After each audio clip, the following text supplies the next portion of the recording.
बच्चों, welcome back to my channel Gyan Setu. स्वागत है आप सभी का ज्ञान सेतु के अंदर। ज्ञान सेतु एक बड़े लंबे समय के बाद वापस लौट कर आया है आप सभी के लिए। Because of some circumstances I am not available and not able to shoot those videos continuously, but I try my best to start the process again. जहां हमने अपनी जर्नी स्टार्ट की थी वहीं से हम वापस वो शुरू करना चाहेंगे। ज्ञान सेतु में स्वागत है आप सभी का प्रारंभ बैच के अंदर। प्रारंभ बैच के अंदर हम कवर कर रहे थे 10th क्लास मैथमेटिक्स का chapter number 5 which is arithmetic progression. पिछले कुछ लेक्चर्स में अरिथमेटिक प्रोग्रेशन के मल्टीपल कॉन्सेप्ट्स देखे थे हमने, जिसमें हमने देखा था कि एपी क्या होती है। उसके बाद हमने उसके कुछ इंपॉर्टेंट टर्म्स देखी थी, जैसे first term, common difference, last term. उसके बाद हमने देखा था कि कैसे हम nth टर्म तक पहुंच सकते हैं, कुछ स्टैंडर्ड फार्मूलास हमने देखे थे। उसके बाद हम अपने टॉपिक पे आए थे which is sum of n terms, कि अगर हमारे पास n नंबर ऑफ टर्म्स है तो उसका सम क्या होगा। ठीक है, तो इन सारे टॉपिक्स को कवर करके हम पहुंचे थे एक्सरसाइज 5.3 पे, जहाँ पे हमने बहुत सारे क्वेश्चंस देखे थे। और आज के लेक्चर में हम बाकी के बचे हुए क्वेश्चंस को सॉल्व करेंगे। ठीक है, इसी के साथ स्टार्ट करते हैं आज का session. Let's move to question number 15। Okay, question number 15 से स्टार्ट करेंगे हम। सो क्वेश्चन नंबर 15 में क्या गिवन है, रीड करते हैं क्वेश्चन नंबर 15 को सबसे पहले। First, a contract on construction job specifies a penalty for delay of completion beyond a certain date as follows। मतलब एक कॉन्ट्रैक्ट है कि कंस्ट्रक्शन जॉब का, कहीं पे कंस्ट्रक्शन जॉब चल रहा है, किसी ने कॉन्ट्रैक्ट लिया है, बट अब जैसे जॉब में डिले होती रहती है, किसी ने कोई टास्क दिया, किसी कारण से नहीं हो पाया तो वो डिले होता जा रहा है। सेम यहाँ पर हुआ कि कंस्ट्रक्शन का जॉब डिले हुआ। जिसने कॉन्ट्रैक्ट लिया होगा अगर वो काम में देरी करेगा तो उसको कुछ पेनल्टी देनी पड़ेगी। ठीक है, इंपॉर्टेंट टर्म क्या है यहाँ पे, पेनल्टी फॉर दी डिले। ठीक है, next, ₹200 for the first day. अभी पेनल्टीज की बात चल रही, ठीक है, क्योंकि हमने यहाँ पे देखा कि कॉन्ट्रैक्ट लिया है किसी कंस्ट्रक्शन जॉब का, जो एक पेनल्टी पे कर रहा है अपने डिले के कारण। सो ₹200 for the first day, ₹250 for the second day and ₹300 for the third day and etcetera. ठीक है, तो ये काम का है कि उसने फर्स्ट डे के लिए कितना पे किया, फर्स्ट डे के लिए ₹200 पे किया, सेकेंड डे के लिए ₹250 पे कर रहे हैं, थर्ड डे के लिए ₹300 पे कर रहे हैं। ठीक है, the penalty for each succeeding day being ₹50 more than for the preceding day। मतलब हर आने वाले दिन की पेनल्टी कितनी होगी, ₹50। मतलब एक दिन काम लेट हुआ तो कितना रुपये एक्स्ट्रा पे करना पड़ेगा कॉन्ट्रैक्टर को, ₹50 एक्स्ट्रा पे करना पड़ेगा। ठीक है, यहाँ पे हम नोट डाउन करते हैं उस पॉइंट को। अगर एक डे का भी हमारे पास डिले हुआ, 1 डे डिले, सो कॉन्ट्रैक्टर को कितने रुपीस देने पड़ेंगे, कॉन्ट्रैक्टर को ₹50 पे करने पड़ेंगे एज पेनल्टी। ठीक है, अगर एक भी दिन डिले हुआ तो कॉन्ट्रैक्टर को ₹50 पे करने पड़ेंगे पेनल्टी के लिए। Clear. Next, how much money the contractor has to pay as penalty if he has delayed the work by 30 days। अगर कॉन्ट्रैक्टर 30 डेज तक उस वर्क को डिले करता है तो उसे कितनी पेनल्टी पे करनी पड़ेगी। ठीक है, सिंपली देखेंगे अगर, तो हमारे पास इस क्वेश्चन में हमें पहले से ही वैल्यूज गिवन है। ठीक है, पहले से ही हमारे पास इस क्वेश्चन में वैल्यूज गिवन है। कौन सी वैल्यूज गिवन है सर, हमें पता है कि फर्स्ट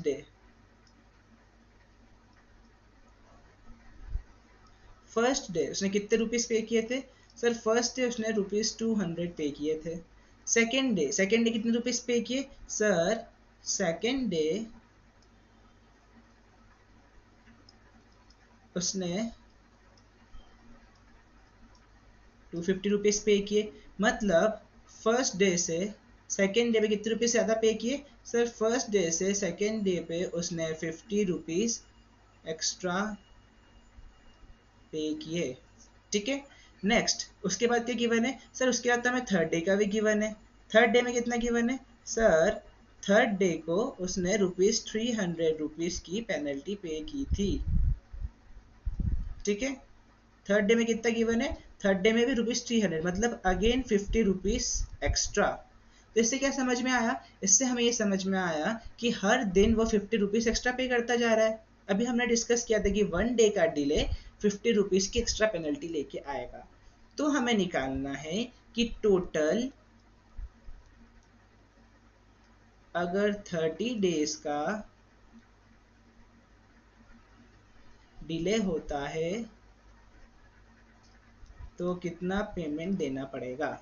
ठीक है, ये 30 है। ओके, हमें टोटल 30 डेज की डिले की पेमेंट कितना होगा वो देना पड़ेगा। अब हम क्या करेंगे, सिंपल सा क्वेश्चन है। अभी तक हम जितने भी कॉन्सेप्ट पढ़ते हुए आए उसमें हमने क्या देखा है कि जब भी हमारे पास एक सिंगल टर्म से स्टार्ट होता है, चलते जाता है, कुछ n नंबर ऑफ टर्म्स के बाद आके बोलते हैं कि पूरा टोटल निकाल के बताओ। तो सिंपल सा कॉन्सेप्ट है, क्या यूज करेंगे इस कॉन्सेप्ट के लिए, हम सिंपल सा यूज करेंगे हमारा फॉर्मूला कौन सा, s ऑफ n वाला। Clear, sum of n terms वाला फॉर्मूला यूज करेंगे हम इसके लिए। सम ऑफ n टर्म्स क्या होता है, s of n is equals to n by 2 2a plus n minus 1 multiply d। ठीक है, ये होता है हमारे पास। अब हमने जितने भी टर्म्स लिखी है, जितनी भी वैल्यूज लिखी है, क्या हम उससे बता सकते हैं क्या हमारा a है, क्या हमारा d है और क्या हमारा n है।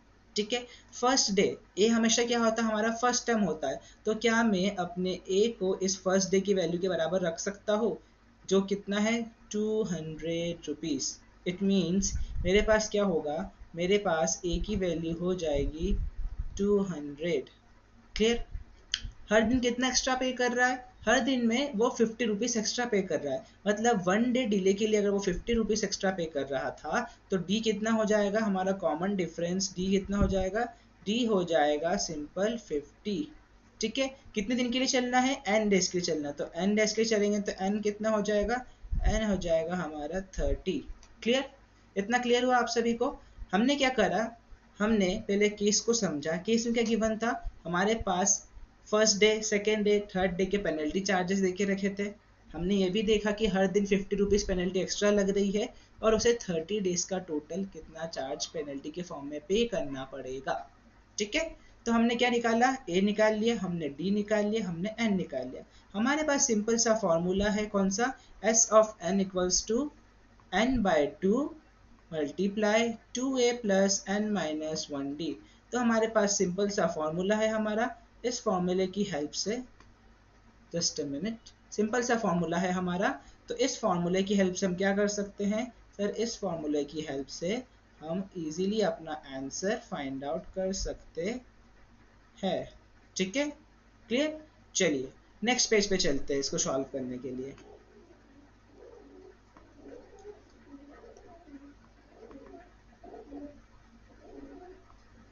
ठीक है, हमारे पास क्या था, हमारे पास सर फॉर्मूला था, फॉर्मूला लिख लेते वापस यहाँ पर again.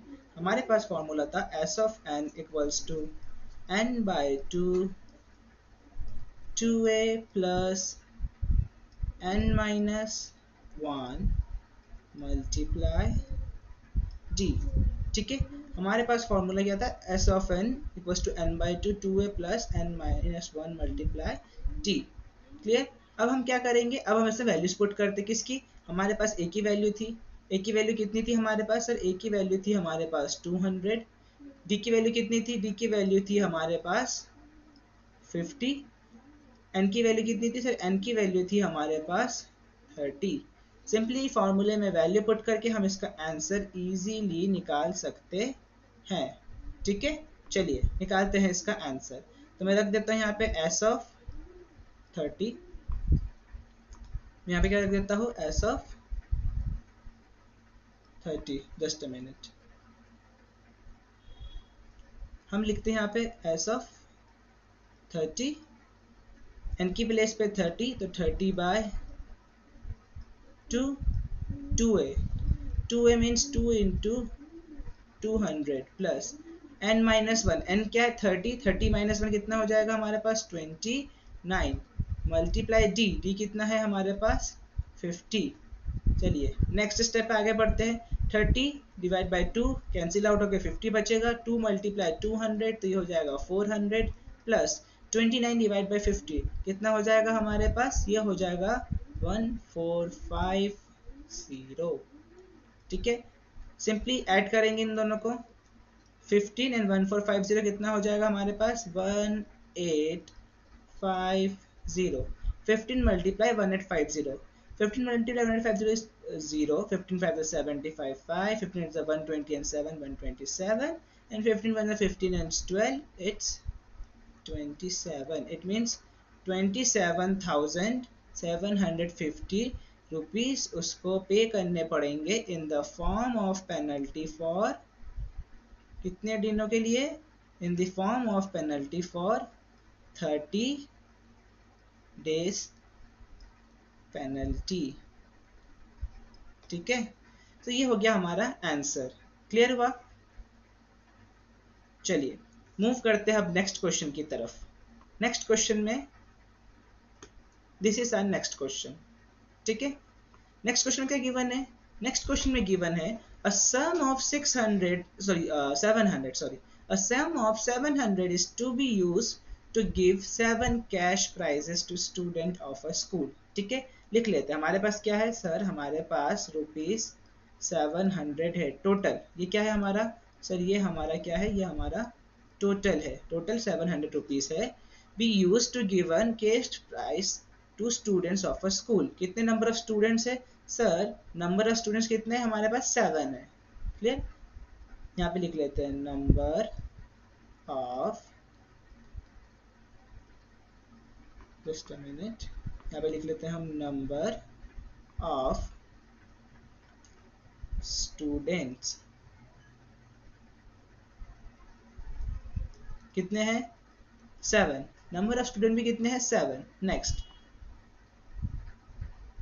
for their overall academic performance, if each prize is 20 rupees less than its preceding price, find the value of each of the prizes। okay, हमें क्या गिवन है? हमें ये गिवन है कि हर प्राइस 20 रुपीज कम होता जा रहा है अपने पुराने प्राइस से। लेट अस सपोज इनको एकेडमिक परफॉर्मेंस, इस पॉइंट पर देखते हैं। ठीक है, इससे क्वेश्चन इजीली सॉल्व हो जाएगा। एकेडमिक परफॉर्मेंस, एकेडमिक परफॉर्मेंस का मतलब क्या है कि सपोज क्लास में कोई बच्चा फर्स्ट आया है, क्लास में कोई बच्चा सेकंड आया है, क्लास में कोई बच्चा थर्ड आया है। ठीक है, तो ऐसे हमने उनके रैंकिंग डिवाइड करी है। तो रैंकिंग ऐसा चला कि कोई बच्चा फर्स्ट आया है, कोई सेकंड है, कोई थर्ड है, कोई फोर्थ है, फिफ्थ है, कोई सिक्स्थ है, कोई सेवंथ है। ठीक है, हमें पता है कि हमारी क्लास में बच्चों ने क्वेश्चन सॉल्व किया है, तो 1 2 3 4 5 6 7 क्वेश्चन रैंक आई है बच्चों की। ठीक है, फर्स्ट नंबर वाले का कुछ एक्स रुपीज मिला, बहुत बढ़िया, वो खुश हो गया। ठीक है, फर्स्ट नंबर वाले कुछ एक्स रुपीज मिला, इसलिए वो क्या हो गया? बहुत खुश हो गया। क्लियर? फर्स्ट नंबर वाले को कुछ एक्स रुपीज मिला। अब हमारी बारी है सेकंड रैंक वाले को क्या मिलेगा? हमें कहा गया है if each price is ₹20 less than it's preceding price. मतलब सेकंड वाले को फर्स्ट वाले से कितना रुपीस कम मिला है? सेकंड वाले को फर्स्ट वाले से 20 रुपीस कम मिले हैं। ठीक है, इसका मतलब क्या है कि जो नेक्स्ट थर्ड नंबर पे होगा उसको भी 20 रुपीस कम मिलेंगे। किससे? उसको 20 रुपीस कम मिलेंगे सेकंड वाले से। तो क्या हो जाएगा? सेकंड वाले को कितने मिले थे सर? सेकंड वाले को तो x माइनस 20 मिला था, तो थर्ड वाले को कितना मिलेगा? x minus 20 minus 20। इसका मतलब क्या हो जाएगा? उसको मिलेगा x माइनस 2 मल्टीप्लाई 20। क्लियर? इसका मतलब उसको क्या मिलेगा? उसको मिलेगा x माइनस 2 मल्टीप्लाई 20। ठीक है,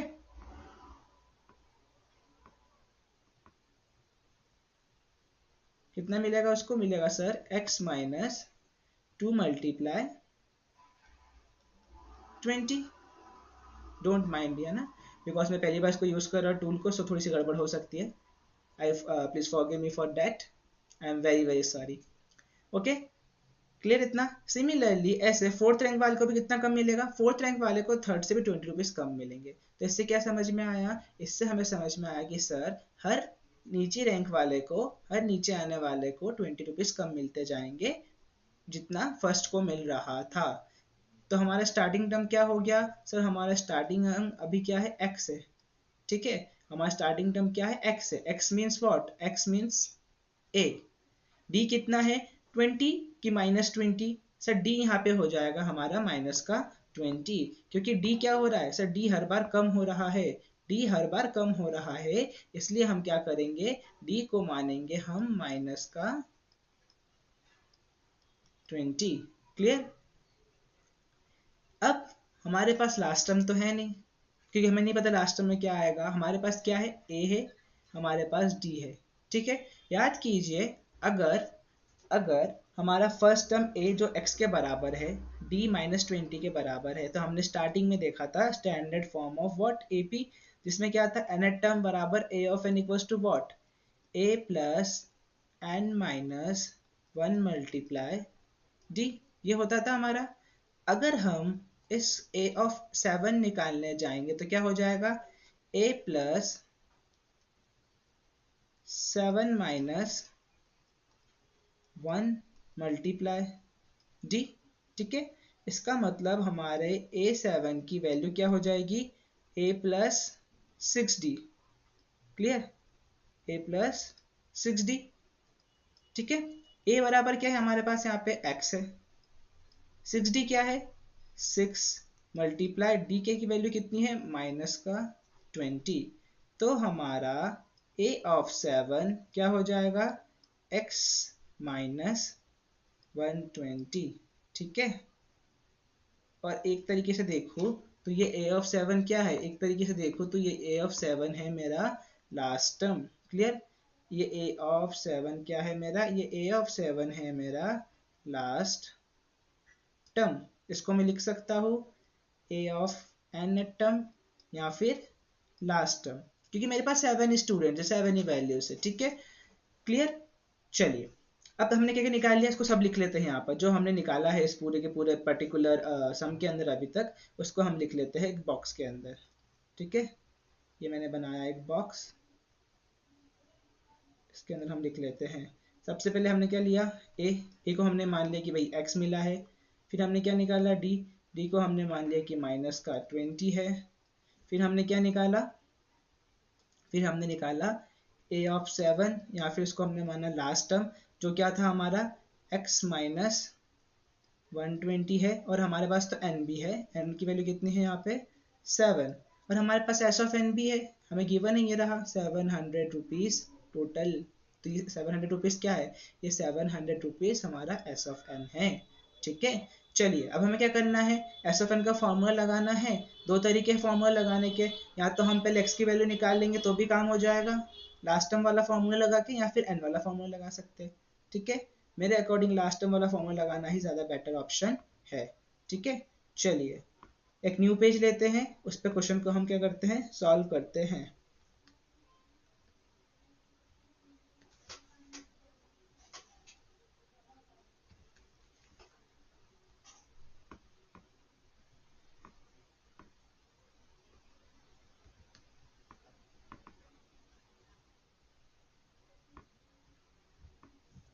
ठीक है, चलिए हमें पता है कि s ऑफ n बराबर क्या होता है, हमें पता है कि हमारा s ऑफ n बराबर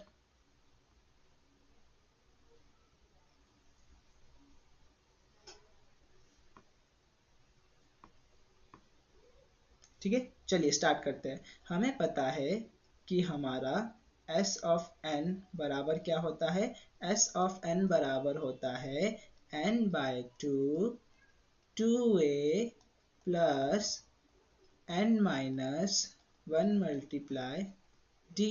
लेकिन हमने एक और फॉर्मूला पढ़ा था s ऑफ n का, हमने s ऑफ n का एक और फॉर्मूला पढ़ रखा है सर, जो होता है n बाय 2 मल्टीप्लाई a प्लस l।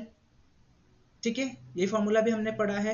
अब ये फॉर्मूला जब हमने पढ़ा है तो हमें पता है सर कि हमारे पास क्या है। चलिए वापस चलते हैं पिछले पेज पे, पिछले पेज पे जाके हमें देख सकते हैं कि हमारे पास कौन कौन सी वैल्यूज थी। हमारे पास क्या था सर, हमारे पास इस पे a था, d था, a ऑफ x मतलब हमारा क्या था l भी था, और हमारे पास n भी था। तो सिंपली हम क्या करेंगे, सिंपली हम इसके अंदर क्या पुट कर देंगे, सिंपली हमारे पास s ऑफ n की वैल्यू कितनी थी 700, n कितना था 7 अपॉन में 2, a कितना है x, और l कितना था सर, l था हमारे पास x माइनस 120। ठीक है, चलिए आगे सॉल्व करते हैं। तो क्या हो जाएगा हमारे पास, अब हमारे पास 700 से काम करते हैं, इस 700 को इससे कट कर देते हैं, यहाँ पे क्या वैल्यू आ जाएगी 100। इसका मतलब 100 मल्टीप्लाई 2 बराबर x, ये x क्या बन जाएगा हमारे पास 2x माइनस 120। ठीक है, अब देख रहे कि आप सब में 2 कॉमन दिख रहा है, इससे 2 कॉमन निकाल के 2 को कैंसिल आउट कर सकते हैं, जी सर बिल्कुल कर सकते हैं। तो क्या बचेगा 100 बराबर x, क्या बचेगा यहाँ पे सर, यहाँ पे बचेगा 100 बराबर x माइनस 60, ठीक है 100 बराबर x माइनस 60 बचेगा हमारे पास। चलिए तो क्या हो जाएगा, x की वैल्यू फिर इस तरीके से हो जाएगी, 60 इधर माइनस का है, उधर जाके 60 प्लस का हो जाएगा, तो 100 प्लस 60, तो आंसर क्या आ जाएगा, x की वैल्यू हो जाएगी हमारे पास 160 रुपीस, जो क्या था, जो था हमारे फर्स्ट रैंक वाले स्टूडेंट का प्राइस। क्लियर, जो क्या था, जो था हमारे फर्स्ट रैंक वाले स्टूडेंट का प्राइस। क्लियर, इसमें कोई डाउट? नो सर, इसमें कोई डाउट नहीं होना चाहिए। ये तो हमने x की वैल्यू निकाली, x क्या था हमारा बेसिकली सर, x हमारा a ही तो था। चलिए पुराने पेज पे वापस चलेंगे तो हमें दिखेगा कि x हमारा क्या था सर, x हमारा a ही था। क्लियर, ये रहा x हमारा क्या था, x हमारे पास हमारा a ही था। ठीक है, तो हमने क्या निकाल दी, x की वैल्यू निकाल दी। अब हमें क्या पूछा क्वेश्चन में, find the value of each of the prices, मतलब फर्स्ट रैंक वाली की तो वैल्यू आपने निकाल दी, सेकंड की भी निकालिए, थर्ड फोर्थ 5 6 सबकी निकाल दीजिए। ठीक है, चलिए एक और पेज एक्स्ट्रा ऐड कर लेते हैं हम इसके लिए, जिसमें हम सबकी वैल्यू निकाल देंगे। ठीक है, चलिए अब हमें क्या करना है, हमें पता है सर ए की वैल्यू कितनी आ चुकी है, ₹160। डी पता है, हाँ सर, हर नीचे रैंक वाले को, मतलब जस्ट एक रैंक नीचे वाले को 20 रुपीज़ माइनस होते जाएंगे। तो मुझे ये पता है कि मेरे फर्स्ट रैंक वाले को कितने रुपीज़ आ चुके हैं, मेरे फर्स्ट वाले को 160 रुपीज़ आ चुके हैं। तो सेकंड वाले को कितने आएंगे, सेकंड वाले को उससे 20 कम, मतलब 140 रुपीज़ आएंगे। थर्ड वाले को कितने आएंगे, थर्ड वाले को उससे 20 कम, मतलब 120। सिमिलरली 4 को कितने आएंगे, 100। 5 वाले को कितने आएंगे, 80। 6 वाले को कितने आ जाएंगे, 60। एंड 7th लास्ट वाले को कितने आ जाएंगे हमारे, 40। ठीक है, लास्ट को कितने आ जाएंगे हमारे, 40। आप चेक कर सकते हैं वैल्यूज को, कैसे चेक करेंगे हम, सिंपल इनको ऐड करके भी चेक कर सकते हैं। सबको ऐड करने के बाद आपका टोटल आंसर कितना आ जाएगा, सबको ऐड करने के बाद आपका टोटल आंसर आ जाएगा ₹700। ठीक है, क्लियर। तो आज के लेक्चर में बस इतना ही रखते हैं, मिलते हैं अगली क्लास में, कुछ नए टॉपिक्स के साथ मिलेंगे, कुछ नए क्वेश्चन सॉल्व करेंगे। एक्चुअली अभी हम एक्सरसाइज के लास्ट की तरफ है, तो बहुत सारे क्वेश्चंस हैं और वो क्वेश्चंस एक्चुअली में सॉल्व करना बहुत बड़े हैं, नॉट कॉम्प्लेक्स, बट या उनको पढ़ना, उनके गिवन पोर्शंस को लिखना, सिनारियो को समझने में थोड़ा टाइम लगेगा। तो छोटे वीडियो से उनको कंप्लीट करेंगे फटाफट। आज के लेक्चर बस इतना ही रखते हैं, मिलते हैं अगली क्लास में, तब तक के लिए गुड बाय, टेक केयर, जय हिंद, जय Bharat, and don't forget to like and subscribe my channel Gyan Setu.